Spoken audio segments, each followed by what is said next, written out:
से बोलो शिव शंकर भगवान की।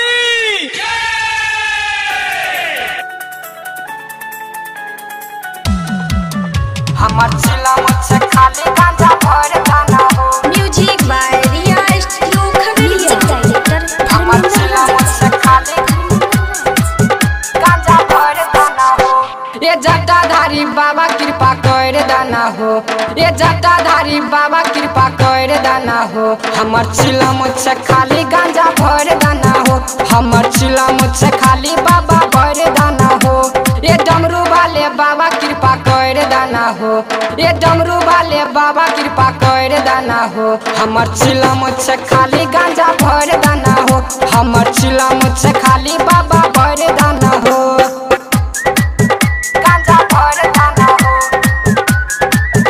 हमर चिला मुझसे खाली गांजा भर दाना हो। Recording by Riya studio Khagaria भदार। चिला मुझसे खाली गांजा भर दाना हो। हटक के पूरा तैयारी आइब तोहरे दुआरी। कब के पूरा तैयारी आइब तोहरे दुआरी। कंवर लेके चढ़ जइब हम सुइया के पहाड़ी।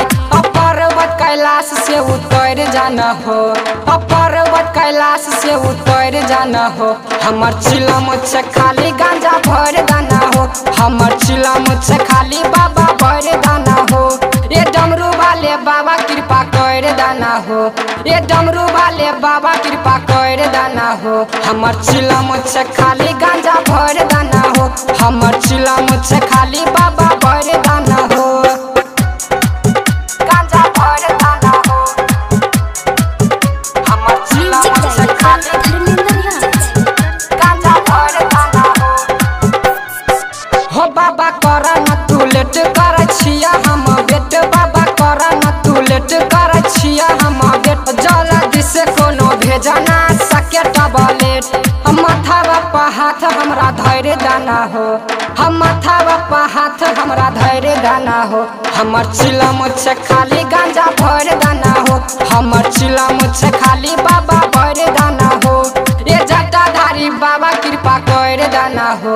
ये डमरू वाले बाबा कृपा कर दाना हो। हमर चिला मुझसे खाली गांजा भर दाना हो। हमर चिला मुझसे खाली बाबा